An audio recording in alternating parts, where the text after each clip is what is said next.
bonjour. Donc j'interviens une deuxième fois aujourd'hui, donc cet après-midi pour mieux affiner donc la description euh, de notre unité, donc INRA, et labellisée donc par les instituts Carnot, Caliment. Donc Métagénopolis, donc l'étude fine du microbiote intestinal adaptée aux besoins des entreprises. Donc ce matin, pour ceux qui étaient déjà là ce matin, je suis allé un petit peu plus précisément sur la description du microbiote intestinal et ses liens avec l'alimentation et la santé.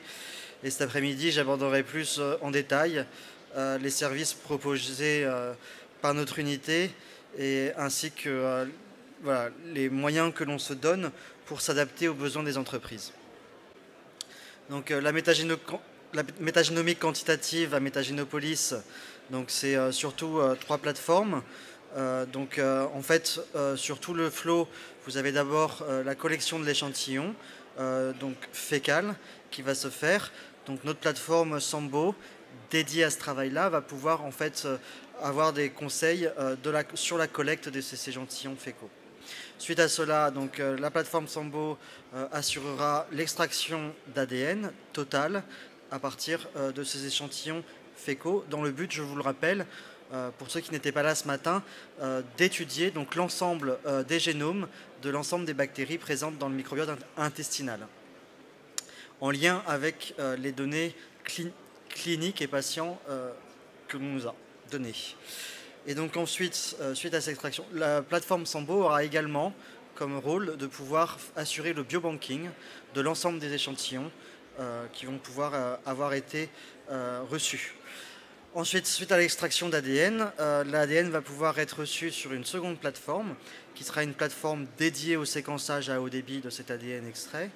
Et donc suite à plusieurs contrôles qualité, va pouvoir, grâce à un parc de séquenceurs des plus gros et des plus importants d'Europe, avec des capacités extrêmement importantes pour justement se doter d'outils qui vont pouvoir en fait nous permettre de séquencer de façon assez profonde la diversité, la diversité du microbiote intestinal.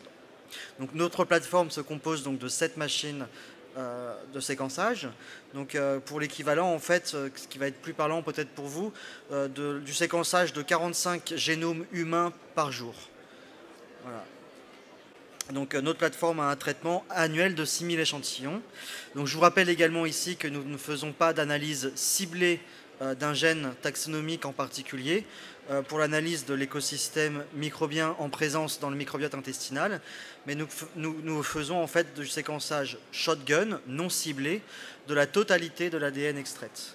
Et ça fait vraiment la différence en fait avec d'autres possibilités d'agir en fait sur le niveau du séquençage, qui est de se concentrer sur un gène marqueur taxonomique et qui va pas être aussi, qui ne va pas permettre des études aussi fines que le séquençage de l'ensemble des ADN extraites.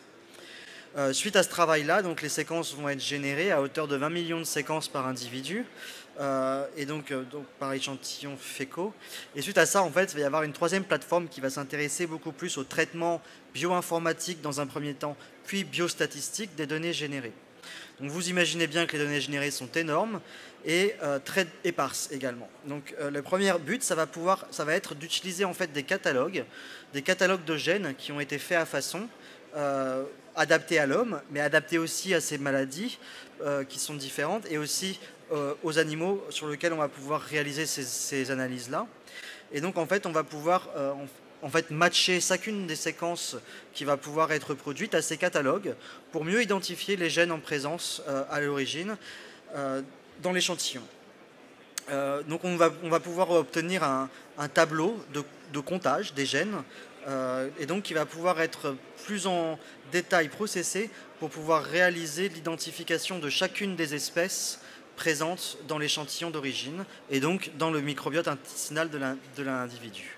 On va pouvoir utiliser pour ça en fait la coabondance des gènes entre individus pour pouvoir identifier le génome de chacune des espèces bactériennes et microbiennes, plus généralement en présence.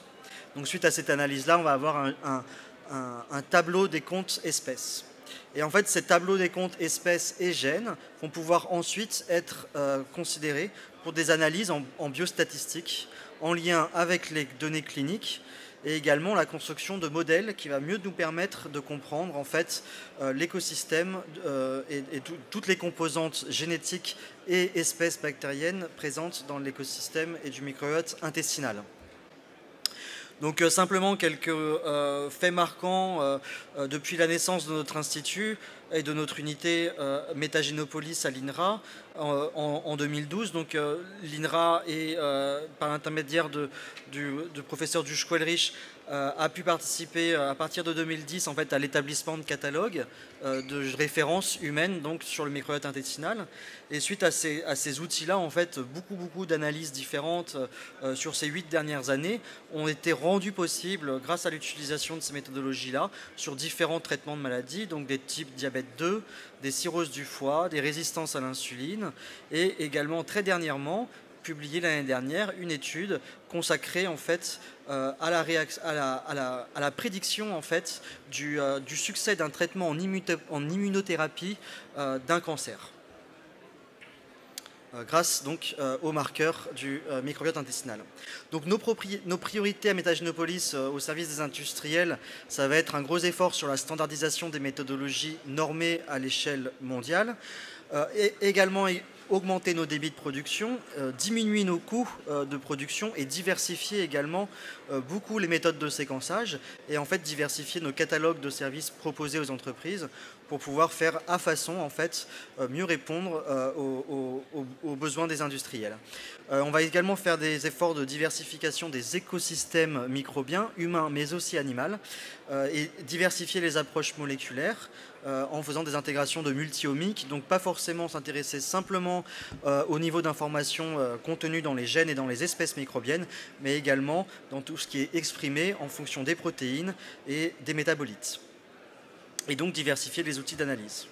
Donc simplement un petit focus sur notre première plateforme, donc la plateforme Sambo qui a pour but en fait donc la recommandation sur la collecte des échantillons fécaux pour pouvoir en fait acheminer les échantillons fécaux jusqu'à nos laboratoires pour leur permettre en fait de garder toute leur qualité, surtout au niveau de l'extraction donc des biomolécules.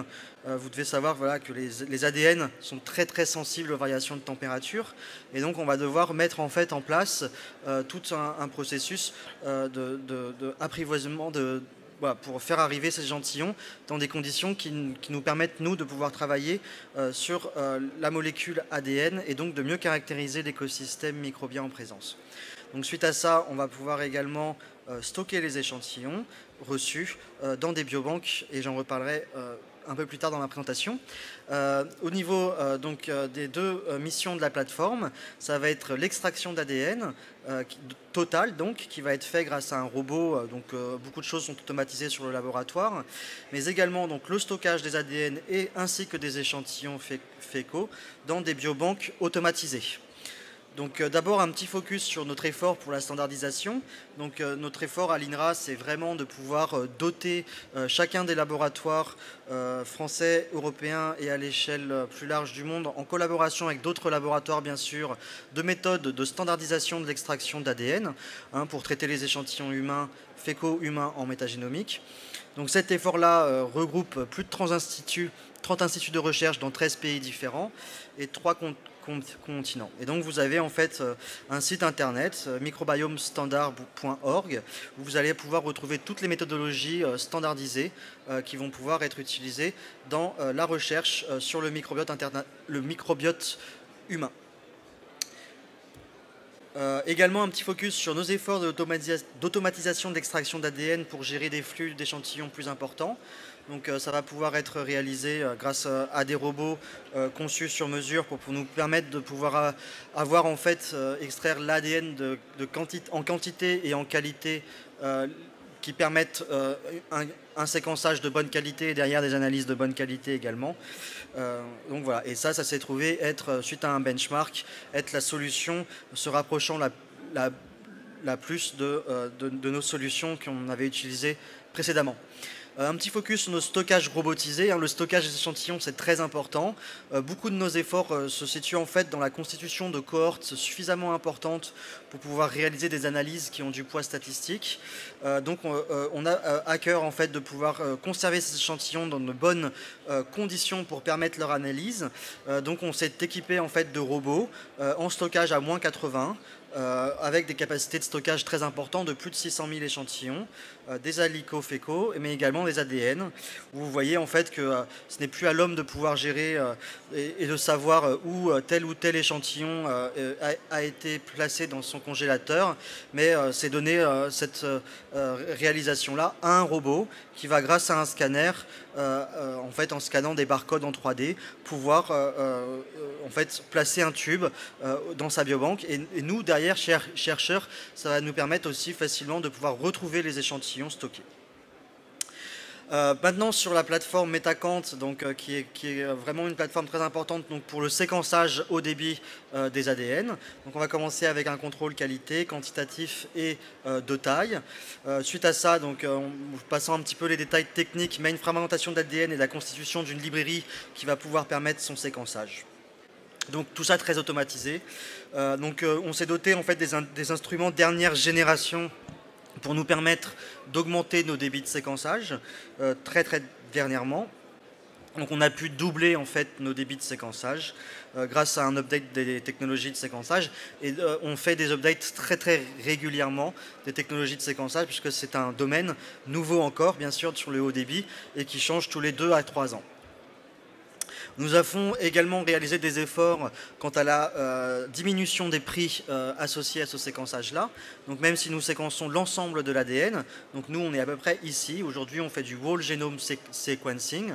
On est dans d'autres technologies qui font donc du profilage taxonomique basé sur un gène marqueur taxonomique qui est ici le gène de l'ARN 16S.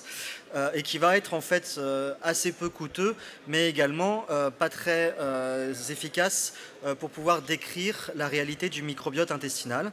Et donc nous, en fait, on essaye de regarder à se situer dans une méthodologie intermédiaire, où alors on va pouvoir en fait diminuer le nombre de séquences réalisées sur chaque échantillon, pour pouvoir proposer des prix qui seraient plus à même d'être acceptés par des projets de recherche industriels, mais qui en même temps assurent à l'industriel de pouvoir avoir une compréhension maximale de l'écosystème en présence dans le microbiote intestinal humain.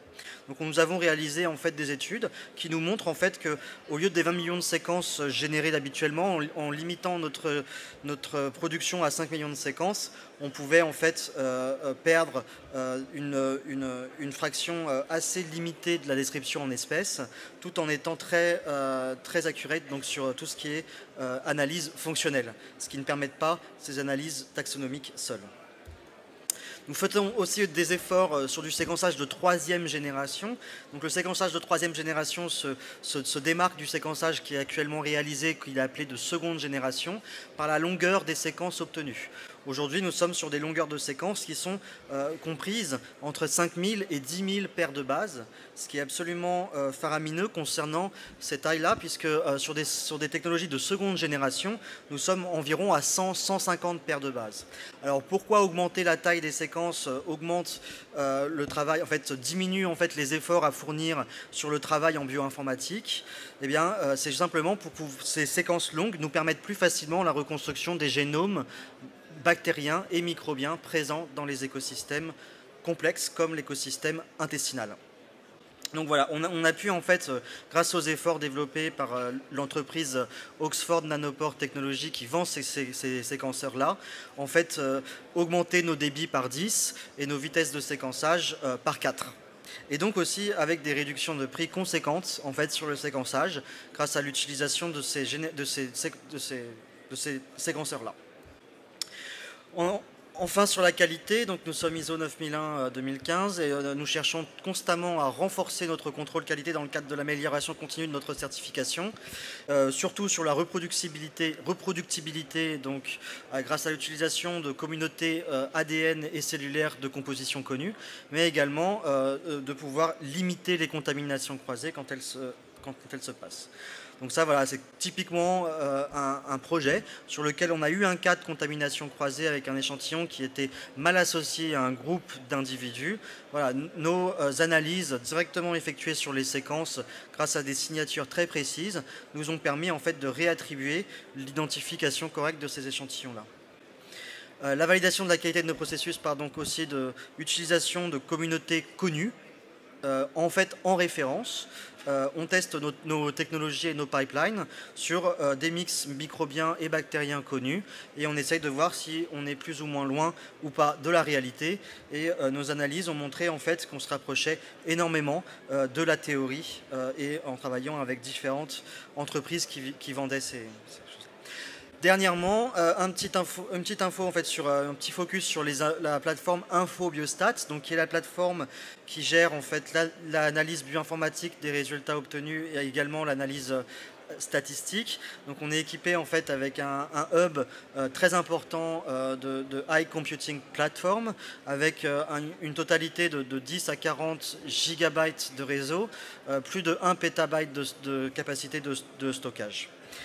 Ici, en fait, les analyses primaires et secondaires, donc primaires qui vont s'intéresser plutôt au traitement bioinformatique du signal et secondaires sur l'analyse biostatistique des signaux lus.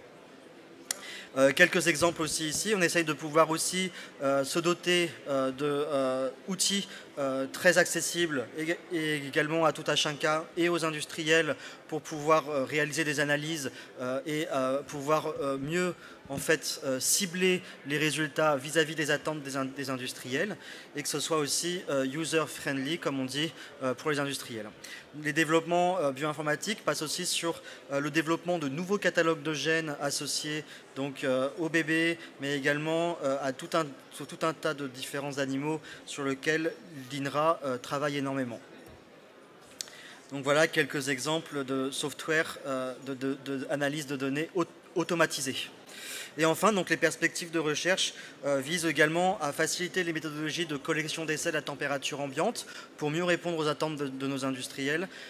Également de pouvoir faire de l'isolement des biomolécules et pas forcément s'arrêter simplement à la caractéristique de l'ADN, mais compléter ce savoir-faire avec de nouvelles compétences sur la caractérisation des ARN, mais aussi des métabolites. Et également avec des futures technologies qui vont s'orienter vers la recherche de biomarqueurs. Aujourd'hui, je pense que nous pensons que le domaine est assez mature pour réaliser en fait des amplifications spécifiques de gènes reconnus comme étant des biomarqueurs associés à des maladies. Et donc sur ce, j'aimerais remercier l'ensemble de des équipes qui travaillent donc à Metagenopolis, avec Joël Doré en direction recherche de la plateforme Sambo, Stanislav Elrich donc en direction de la plateforme Metacant et InfoBiostat. Et merci beaucoup pour votre attention.